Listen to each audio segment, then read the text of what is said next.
बिस्मिल्लाहिर्रहमानिर्रहीम।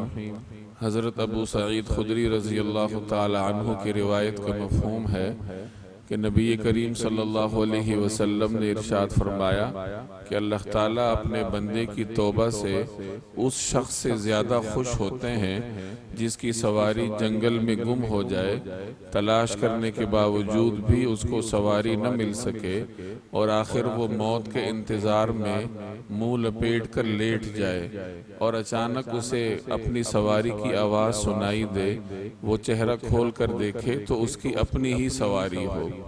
ये मुस्नद अहमद की रिवायत है। अल्लाह जल्ल जलालुहु के दरबार में अपने गुनाहगार बंदे का हर वक्त इंतज़ार किया जाता है। जब भटका हुआ बंदा अल्लाह के दरबार की तरफ तौबा के ज़रिए वापस आता है तो अल्लाह जल्ल जलालुहु के यहाँ उसकी बड़ी कदर व मंज़िलत की जाती है।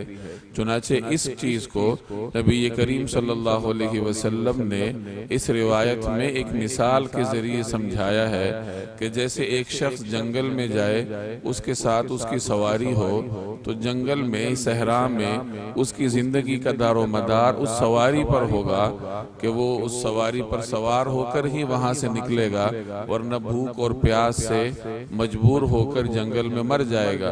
तो एक शख्स जो जंगल में हालत सफ़र में है, उसके साथ उसकी सवारी है, अचानक वो सवारी उसकी गुम हो गई, वो तलाश करता रहा लेकिन न मिली, तो वो अपनी ज़िंदगी से मायूस हो गया कि जब मुझे सवारी नहीं मिल रही तो मैं जंगल से बाहर कैसे निकलूंगा।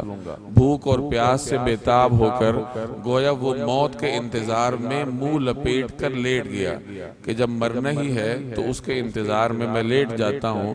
तो मुंह लपेट कर लेट गया, मायूसी की इंतहा पे पहुंच के अचानक उसे आवाज सुनाई देती है। वो चेहरा खोल के देखता है तो वो उसकी अपनी ही सवारी है जिसे वो तलाश कर रहा था। अब एक ऐसा शख्स जो जिंदगी से मायूस हो चुका था, जब उसे जिंदगी वापस मिली सवारी की शक्ल में, तो उसकी खुशी का क्या आलम होगा। तो आप सल्लल्लाहु अलैहि वसल्लम ने फरमाया कि जब एक बंदा अल्लाह के दरबार में लौटता है तौबा करके, तो अल्लाह ताला को खुशी होती है इतनी ज्यादा कि ऐसा बंदा जिसको मायूसी के बाद अपनी सवारी मिली, उससे भी ज्यादा खुशी अल्लाह तबारक व तआला को होती है जब एक बंदा उसके दरबार में तौबा के जरिए लौट कर जाता है। अल्लाह तबारक व तआला मुझे और आपको अमल करने की तौफीक अता फरमाए।